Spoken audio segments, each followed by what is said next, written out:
Bonjour Monsieur Pierre Croux. Bonjour. C'est avec plaisir qu'on se revoit après 9 mois. La dernière fois qu'on s'était vu, c'était au Festival de la bande dessinée de Mérindol en 2019. Oui. Et vous m'aviez parlé d'événements importants qui auraient lieu à Lourmarin. Et donc on y est. Et oui. On est actuellement à la salle Bosco, place Barthélemy à Lourmarin, pour une exposition qui concerne l'Éthiopie et le Yémen. Vous pouvez peut-être nous en parler un petit peu avant d'embrayer sur le sujet de l'interview, à savoir l'exposition qui aura lieu au mois de septembre. Le salon. Sur les carnétistes, Voilà. 40 carnétistes, donc c'est une exposition très importante. Oui, oui, c'est essentiel. Donc les 19 et 20 septembre qui viennent là, et pour la 3e année consécutive, notre association organise le salon du carnet de voyage. Et ça dure 2 jours. Il y a effectivement 40 carnétistes et je vous en parlerai un peu plus dans le détail. Mais c'est vrai qu'actuellement, nous avons souhaité faire un peu en avant-première à ce salon cette exposition d'une semaine, exposition que nous avons intitulée « Yémen et Éthiopie s'invitent à Lourmarin ».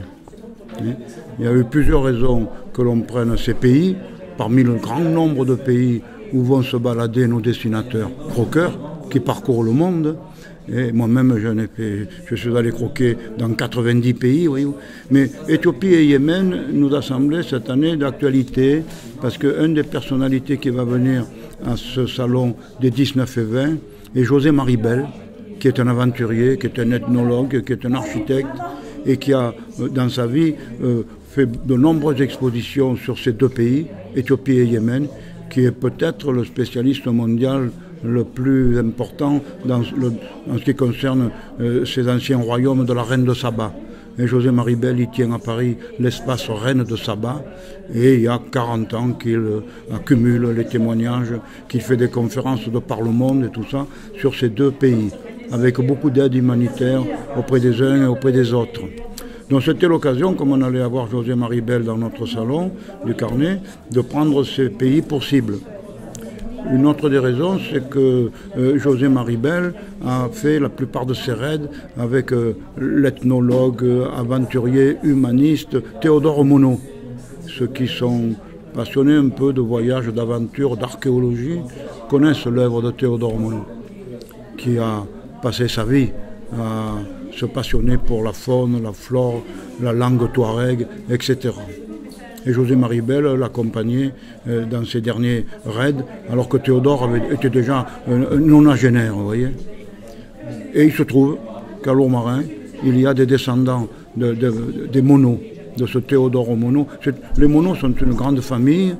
Si on va sur l'internet, on en découvre toute la liste, souvent prestigieuse, des secrétaires d'État, des grands administrateurs, des conseillers de Chirac. C'était le cas de Jérôme Monod, des prix Nobel que l'on trouve aussi.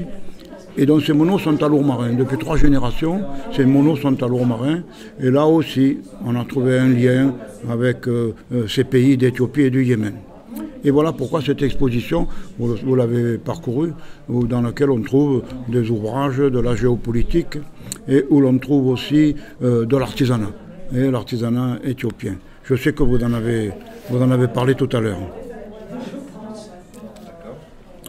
Donc l'événement majeur sera ce salon des 19 et 20 septembre prochains. Là, dans un lieu qui est très agréable, qui est à Lourmarin, que l'on appelle la fruitière numérique, une ancienne coopérative transformée en mini-palais des congrès. Donc 3 ou 4 salles et une belle cour sont à notre disposition pour l'organisation de ce salon, qui réunit, vous l'avez dit, une quarantaine de carnétistes, une quarantaine de ce que nous appelons les globes croqueurs, et dont 4 sont ici à cette expo, qui parcourent le monde et qui nous ramènent des ouvrages, des aquarelles, des originaux qu'ils présentent dans leur stand. On profite aussi de ces 40 carnétistes qui sont là pour le public pendant les 2 jours, pour piquer d'entre eux les 7 ou 8 qui vont nous faire une magnifique conférence sur leur dernier parcours, ou le dernier événement qu'ils ont vécu. Je parlerai moi-même de mon voyage avec le Transsibérien. Le Transsibérien. Et toutes ces conférences sont animées par des projections ou par un film. Certaines sont même musicales. Donc pendant ce salon, et pour le même prix, 5 € l'entrée et 8 € pour les 2 jours, donc le public peut suivre chacune de ces conférences et pourquoi pas toutes. Et puis il y a aussi, et ça intéresse tous les amoureux du voyage, mais aussi du dessin en voyage, dont beaucoup d'amateurs, beaucoup de personnes qui ont eu la passion du dessin lorsqu'elles étaient jeunes, qui ont dû la laisser lorsqu'ils ont été bousculés par leur vie professionnelle et qui à la retraite ont envie de reprendre un pinceau d'aquarelle ou un crayon et de redessiner. Et donc ils vont venir à ces salons, nous en avons l'habitude. Et là, ils vont participer à ce qu'on appelle les ateliers, c'est-à-dire ils vont avoir la possibilité, il y a 15 ateliers, donc on peut choisir. Ils vont avoir la possibilité de partir avec les animateurs de ces ateliers, qui sont aussi ces carnétistes-là, ces globes-croqueurs. Et là, pendant 1h30, ils vont pouvoir partir dans le village et dessiner sous la conduite de ce meneur-là. Des ateliers de 10 ou 12 personnes. Donc entre les stands des 40 carnétistes, avec lesquels on peut évidemment discuter, les conférences, il y en a 8, et ces 15 ateliers, on a vraiment de quoi remplir le week-end et s'immerger pour 48 heures dans effectivement le voyage et le dessin. Et des destinations souvent exotiques. Nos dessinateurs, quand ils parcourent le monde, ils vont dans le détail. Voyez-vous, souvent seuls. J'ai vu tout à l'heure que vous interviewez Philippe Bichon, là, qui est l'un d'eux, souvent seul, sac en dos, dormir chez l'habitant et croquer, et ramener et faire des ouvrages. C'est cet éventail d'événements que va permettre ce salon. La veille, le vendredi, on fait une petite avant-première en nocturne. Tous ces carnétistes seront réunis sur la place Barthélemy, là, à Lourmarin, où nous leur offrons le repas, ce qui est normal. Et à la tombée de la nuit, 3 ou 4 d'entre eux vont dessiner en direct et les dessins seront projetés sur écran. Ça, c'est ouvert au public. Ça va profiter à toute la clientèle des restaurants qui se trouvent sur cette place. Mais c'est libre aussi.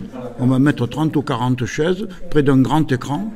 Et là, à l'heure dite, on verra jaillir un peu par miracle sur cet écran les dessins, les coulées d'aquarelle qui sont le journalier de ces gens lorsqu'ils sont sur place et qui dessinent. Donc on a voulu ajouter ça aussi, et ça ce sera le vendredi soir en nocturne. Sinon le salon, le samedi et le dimanche, de 9h à 19h. On espère que notre public, nos visiteurs seront nombreux. On peut trouver sur place la buvette et les food trucks qui permettront une restauration rapide quand on est dans le salon toute la journée. Mais il faut savoir qu'il y a de nombreux restaurants sur Lourmarin. On pourra entrer, déjeuner en ville, ressortir en espérant que le temps nous soit favorable. On parle de tous les pays. Sur tous les stands, on parle de tous les pays. Il y a certains carnétistes qui sont spécialisés de certains, mais la plupart, et c'est mon cas, n'ont pas de préférence. Ce qu'ils veulent, ils sont curieux de la découverte. Ils veulent exercer leur art sur place et pendant des semaines s'ils le peuvent. Et donc tous les pays sont bons. Il y a même aussi, on va voir, des gens qui ont fait des carnets de voyage dans Paris, même qui ont fait des carnets de voyage dans leur quartier, même des carnets de voyage dans leur cité. Donc il n'y a pas d'échelle. C'est sûr que l'exotisme prime. On aime bien découvrir de nouvelles cultures, mais on le verra, on peut faire des carnets de voyage dans son milieu même, quoi. Oui, le monde est couvert, là. Là, le monde est couvert. Très bien.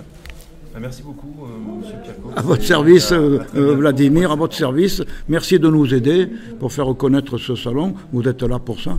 Merci de nous aider, en espérant vous y revoir ce jour-là pour d'interviews d'autres globes croqueurs que nous-mêmes, là.